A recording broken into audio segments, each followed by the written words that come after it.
جو ہم جب مدینہ کی ریاست کی بات کرتے ہیں تو اس میں سب سے امپورٹنٹ چیز مدینہ کی ریاست میں یہ تھی کہ انہوں نے جو پرائرٹائز کیا کہ کیسے کمزور طبقے کو اوپر اٹھانا ہے، جو لوگ پیچھے رہ گئے زندگی کی ریس میں ان کو اوپر کیسے لے کے آنا ہے. یہ نبی صلی اللہ علیہ وسلم نے مدینہ کی ریاست میں سب سے پہلے چیز کی تھی. پیسے بھی نہیں تھے، غریب لوگ تھے اس وقت، لیکن اس ریاست نے فیصلہ کیا کہ ہماری پرائرٹی ہوگی کہ جو کمزور غریب طبقہ، جو معذور ہیں، جو بیوہ ہیں، جو یتیم ہیں، ان کو ہم نے کیسے اوپر لے کے آنا ہے. تو اسی طرح نمبر 1 ہماری پرائرٹی وہ ہے. ہمارا احساس پروگرام جو ہم لے کے آئے ہیں پاکستان کی تاریخ میں سب سے بڑا پروگرام ہے، جس کو کہتے ہیں پاورٹی ایلیویشن، غربت ختم دور کرنے کے لیے. وہ انشاءاللہ ہمارا پروگرام شروع ہے. وہ گلگت بلتستان میں بھی آپ کو زیادہ ضرورت ہے اس کی، کیونکہ یہاں زیادہ لوگ پیچھے رہ گئے ہیں زندگی کی ریس میں. تو انشاءاللہ وہ احساس پروگرام ہم یہاں لے کے آ رہے ہیں. اور اس کے ساتھ ساتھ جو مجھے آپ کے لیے جو سب سے خوشائن چیز ہے، میرے خیال میں ایک غریب گھرانے کے لیے جو سب سے امپورٹنٹ چیز ہوتی ہے کہ جب اس گھر میں بیماری ہوتی ہے تو ان کے لیے بڑی مشکلوں کا سامنا کرنا پڑتا ہے اور پیسے نہیں ہوتے ان کے پاس. وہ چیزیں بیچ دیتے ہیں، قرضے میں مقروض ہو جاتے ہیں کسی کا علاج کرواتے ہوئے. تو ہم ہیلتھ کارڈ لے کے آ رہے ہیں، سارے گلگت بلتستان کے لوگوں کے لیے ہیلتھ انشورنس لے کے آ رہے ہیں. 10 لاکھ روپیہ ایک گھر کے لیے کہ کسی بھی ہسپتال میں جا کے وہ ہیلتھ کارڈ کے ذریعے اپنا علاج کروا سکتے ہیں، 10 لاکھ تک. اس کے علاوہ جو ٹورزم ہے، کیونکہ میں آپ کے علاقے کے ٹورزم کے پوٹینشل کو جانتا ہوں، کیونکہ میں سارا دیکھا ہوا ہے آپ کا علاقہ، لہٰذا ٹورزم کے اوپر ہم پورا زور لگانے لگے. گرمیوں کے اندر تو ویسے ہی اب جو میں دیکھ رہا ہوں پچھلے 3-4 سال سے کہ یہاں ایک انقلاب آ چکا ہے ٹورسٹ کا، بلکہ یہاں جگہ نہیں ہوتی ٹورسٹ کے لیے ٹھہرنے کے لیے. سارے ہوٹل بھر جاتے ہیں، جو اپنے گیسٹ ہاؤسز لوگوں نے بنائے وہ بھی بھر جاتے ہیں. تو اور بدقسمتی سے کرونا کی وجہ سے یہ پچھلی گرمیوں میں اس طرح نہیں ٹورسٹ آ سکا. لیکن میں آپ کو یہ شور کرتا ہوں کہ 2 قسم کی جو ٹورزم ہے، ایک تو اندرونی ہماری ٹورزم ہے. ہمارا نوجوان ہے، موبائل فون کی وجہ سے جب وہ کہیں جاتا ہے وہ اپنی تصویر لگا دیتا ہے فیس بک کے اوپر. وہ فیس بک کے اوپر دیکھتا ہے، آپ کو ایڈورٹائز ہی نہیں کرنا پڑتا، وہ جو فیس بک پہ چلتا ہے وہ ساری دنیا میں جب تصویریں جاتی ہیں تو دنیا سے لوگ آ رہے ہوتے ہیں. میں جب یہاں 3-4 سال پہلے آیا تھا تو میں نے دیکھا کہ بیرون ملک پاکستانی، برطانیہ سے، یورپ سے پاکستانی یہاں ٹھہرے ہوئے تھے ہوٹلز کے اندر، سب ہوٹل بھرے ہوئے تھے. تو اب یہ بڑھتی جائے گی آپ کی ٹورزم. تو اس کے لیے ہم نے آپ کے لیے سستے قرضے دیں گے تاکہ لوگ اپنے گھروں کے ساتھ گیسٹ روم بنا سکیں، تاکہ ان کی آمدنی بڑھ سکے. تو ایک تو یہ ہم نے پورا پروسیس شروع کیا ہوا ہے. اس کے اوپر انشاءاللہ آپ کو وزیر اعلیٰ صاحب آپ کو ہم پورا اپڈیٹ کریں گے کہ ہم کیا کیا پروگرام لے کے آ رہے ہیں کہ لوگوں کے پاس بڑے سستے قرضے ملیں تاکہ وہ ٹورزم کے لیے اپنے گھر کے ساتھ ایکسٹرا کمرے بنا سکیں. اس کے علاوہ میں بھی پچھلے ہفتے آسٹریا سے ایک بہت بڑی کمپنی ہے، اس سے میری ملاقات ہوئی. تو وہ اسکیئنگ کے اسپیشلسٹ ہیں. اب سوئٹزرلینڈ کے اندر جو زیادہ پیسہ سوئٹزرلینڈ میں بنتا ہے وہ ٹورزم سے، وہ اسکیئنگ سے بنتا ہے، اور آسٹریا میں بھی بنتا ہے. اب یہ جو میرے پاس کمپنی جب میری ملاقات ہوئی وہ یہ کہہ رہے ہیں کہ گلوبل وارمنگ کی وجہ سے کیونکہ موسم گرم ہو رہا ہے تو ان کے پاس وہ جو ٹائم ہے اسکیئنگ کا وہ کم ہوتا جا رہا ہے. تو وہ میرے پاس آیا، اس نے کہا کہ جو ہمارے یہاں علاقے ہیں وہ اتنے اونچے ہیں اب کہ یہاں بڑی دیر تک اسکیئنگ ہو سکتی ہے، یعنی 7-8 مہینے تک اسکیئنگ ہو سکتی ہے. تو ان سے ہم نے بات چیت شروع کی ہے کہ آہستہ آہستہ اسکیئنگ کے یہاں علاقے ڈیولپ کریں. اس سے کیا ہوگا؟ ابھی تک تو صرف گرمیوں میں آپ کے پاس ٹورسٹ آتے ہیں، جب سکیئنگ آ گئی تو گرمیوں میں بھی آئیں گے, سردیوں میں بھی آپ کے پاس ٹورسٹ آئیں گے اور باہر سے آئیں گے, جس سے پاکستان کو بھی فائدہ ہوگا کیونکہ فورن ایکسچینج ہمارے ملک میں آئے گا. اس کے علاوہ سکردو کا ہسپتال شروع کیا ہوا ہم نے 250 بیڈ کا, انشاءاللہ وہ کمپلیٹ ہو جائے گا. اس کے لیے میں آپ کو, اس لیے کہ مجھے پتہ ہے کہ یہاں بڑا مشکل ہوتا ہے جب لوگوں کے پاس یہاں ہسپتال نہیں ہے یا لوگوں کو اسلام آباد جانا پڑتا ہے, تو انشاءاللہ اس ہسپتال کو ہم اپ گریڈ کرتے رہیں گے. ہم ہائیڈرو الیکٹریسٹی, پانی سے بجلی بنانے کے یہاں بڑی جگہ ہیں, تو ہم نے فیصلہ کیا 300 میگا واٹ ٹوٹل بجلی یہاں, جو سارے گلگت بلتستان کے لیے ضرورت سے زیادہ بجلی ہو جائے گی اگر ہم 300 میگا واٹ بنائیں. تو 2 بن رہے ہیں ہمارے, 2 hydro electric stations, power station بن رہے ہیں, 2 پائپ لائن میں ہیں, ان کے PC1 تیار ہو گئے ہیں, اور 2 اور کہ ہم نے اپروو کر دیے ہیں, تو 6 تو آپ کے اسٹیشن بن جائیں گے.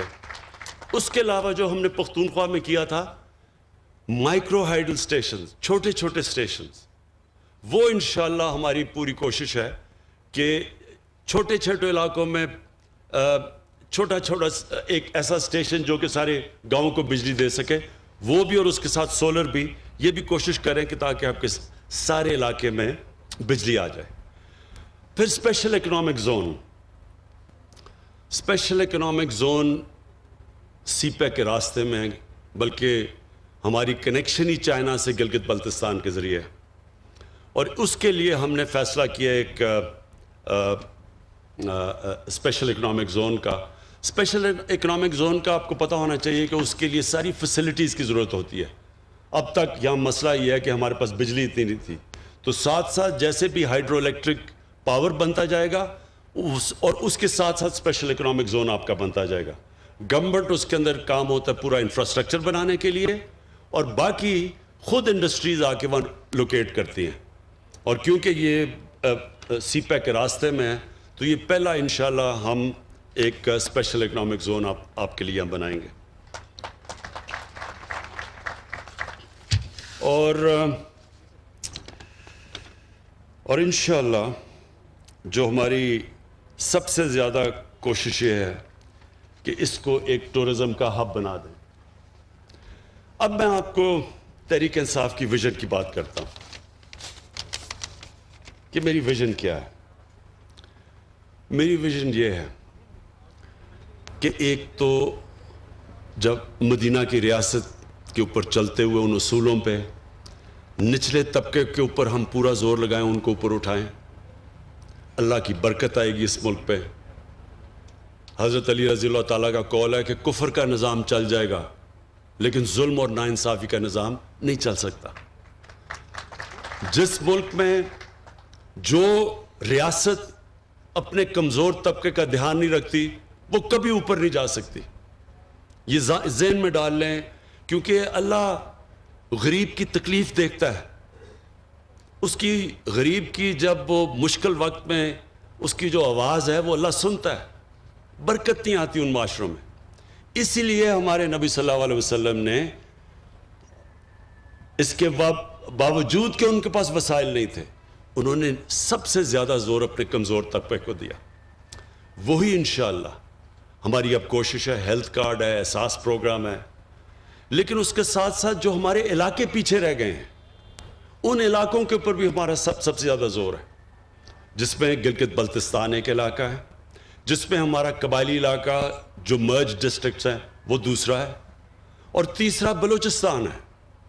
ابھی جو ساؤتھ بلوچستان میں گیا تھا تربت میں, تو وہ پیچھے رہ گیا ان کا. وہ بلوچستان میں بھی کوٹا کے ارد گرد علاقے بہتر ہیں, لیکن جو ساؤتھ میں وہ پیچھے رہ گئے ہیں. تو ادھر بھی ہم نے پوری اب زور لگا رہے ہیں کہ ساؤتھ کے اوپر بھی پورا بلوچستان کو اٹھائیں. تو ایک تو یہ ہے ہمارا. اور جو وزیر اعلیٰ صاحب آپ اور کابینہ کے لیے میرے لیے میں جو آخری بات کروں گا وہ یہ, دیکھیں جو لیڈر ہوتا ہے, لیڈر کی جو سب سے بڑی 2 کوالٹیز وہ بہت ضروری ایک لیڈر میں ہونا ہوتی ہے, صادق اور امین. دنیا کے گریٹسٹ لیڈر ہمارے نبی صلی اللہ علیہ وسلم تھے، اور ہمیں اللہ نے قرآن میں حکم دیا کہ ان کی زندگی سے سیکھو، ان کی سنت پہ چلو۔ وہ گریٹسٹ لیڈر کی یہ جو کوالٹی تھی کہ ان کے دشمن بھی کہتے تھے کہ یہ سچا انسان ہے، انہی کے قدموں پہ چل کے جو میں اپنا بڑا لیڈر مانتا ہوں وہ قائد اعظم محمد علی جناح تھے۔ قائد اعظم کے بھی دشمن سب کہتے تھے کہ یہ آدمی سچا آدمی۔ وہ انگریزی میں تقریر کرتے تھے قائد اعظم، عوام کو سمجھ نہیں آتی تھی لیکن کہتے تھے جو یہ کہہ رہا ہے وہ سچ ہی کہہ رہا ہے۔ میں یہ چاہتا ہوں کہ یہ بہت ضروری ہے کہ آپ کے اوپر جو یہ اللہ کی طرف سے ذمہ داری آتی ہے، بڑی ذمہ داری ہوتی ہے کہ آپ کو ایک خاص مقام دیا ہے وزیر اعلیٰ اور وزیروں کو کہ آپ اپنے لوگوں کی زندگی بہتر کر سکتے ہیں، تو بنیادی یہ دو چیزوں سے نہ ہٹنا، صادق اور امین۔ ایک حدیث ہے کہ شیطان انسان کے گناہوں کو پبلک میں نشر کر دیتا ہے، آپ چھپانے کی بھی کوشش کرتے ہیں وہ گناہ باہر نکل آتا ہے۔ اب کس کو کیا پتا تھا کہ آپ نے اپنا نیب کا ہیڈ بھی رکھ لیا، آپ نے چارٹر آف ڈیموکریسی سے سمجھوتا بھی کر لیا، مکمکا بھی کر لیا دونوں سب سے۔ کسی کو کیا پتا تھا کہ پینما کے اندر انکشاف ہو جائے گا اور 4 جو بڑے بڑے معاملات ہیں وہ باہر آ جائیں گے، اور اس کے بعد آپ کی پھر سے ٹرائل شروع ہو جائے گی۔ دیکھیں یہ چوری چھپتی نہیں ہے، اور یہ چوری کو چھپانے کے لیے، ایک جھوٹ کو چھپانے کے لیے 100 جھوٹ بولنے پڑتے ہیں، اور وہ جو انسان پیسہ بناتا ہے اپنی اولادوں کے لیے تو اولادوں کو بھی جھوٹ بولنا پڑتا ہے ان میں، وہ پیسہ بچانے کے لیے وہ بھی سارا دن جھوٹ بولتے رہتے ہیں۔ اس پیسے کا کیا فائدہ جو آپ کی بھی تباہی کرتا ہے، آپ کی اولادوں کی بھی تباہی کرتا ہے؟ یہ جو حرام کا پیسہ ہے یہ ایک اللہ کی لعنت ہے۔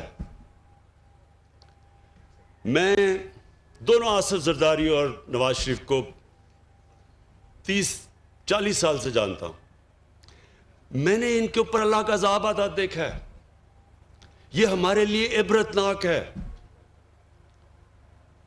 اپنی زندگی میں دیکھا ہے ان کے اوپر کہ ان کی کیا حالت بنی، کبھی جیل میں جا رہے ہیں، کبھی باہر آ رہے ہیں، کبھی جھوٹ بول کے لندن جا رہے ہیں، کبھی سعودی عربیہ جا رہے ہیں، سب کے چوری کا پیسہ بچانے کے لیے۔ پھر بچوں کو جھوٹ بولنا پڑ رہا ہے کہ لندن تو چھوڑو پاکستان میں بھی کوئی پراپرٹی نہیں ہے۔ پھر یہ پوری اے پی ڈی ایم کیمپین کر رہی ہے، کرونا میں لوگ مر رہے ہیں، بیماریاں بڑھتی جا رہی ہیں، ہر روز اموات بڑھتی جا رہی ہیں۔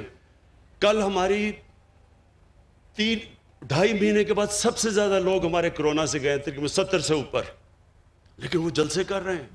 پتہ ہے کہ جب لوگ جمع ہوتے ہیں تو کرونا پھیل جاتی ہے، سب کو پتہ ہے۔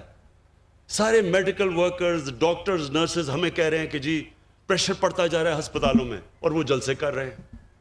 اس لیے کیوں کر رہے ہیں؟ چوری بچانے کے لیے۔ حرام کا پیسہ انسان کو تباہ کر دیتا ہے۔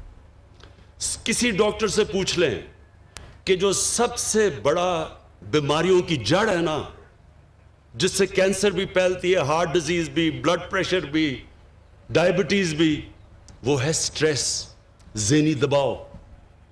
یہ سب سے زیادہ انسان کو نقصان پہنچاتا ہے۔ سب سے زیادہ بیماریوں کی ڈر سٹریس ہے۔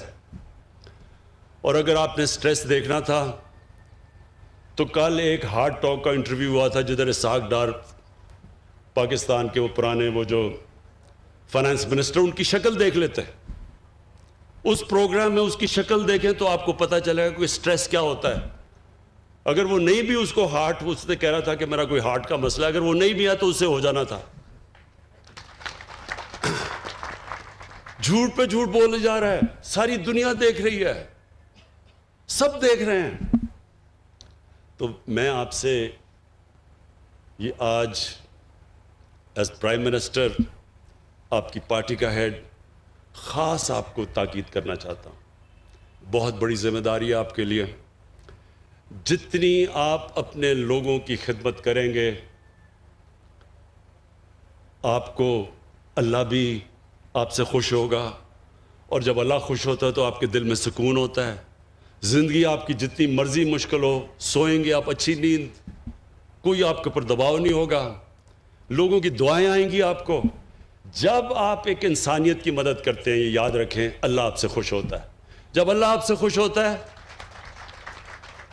تو آپ کی روح خوش ہوتی ہے, اور روح کنیکٹڈ ہے اللہ کے ساتھ, اور وہ انسان کو سکون دیتی ہے. ہمارے نبی صلی اللہ علیہ وسلم, ان کی زندگی آسان نہیں تھی. ہم قرآن میں صرف ہم اپنی نماز جب پڑھتے ہیں تو ہم ایک ہی چیز مانگتے ہیں کہ اللہ ان کے راستے پہ لگا جن کو تو نے نعمتیں بخشی ہیں.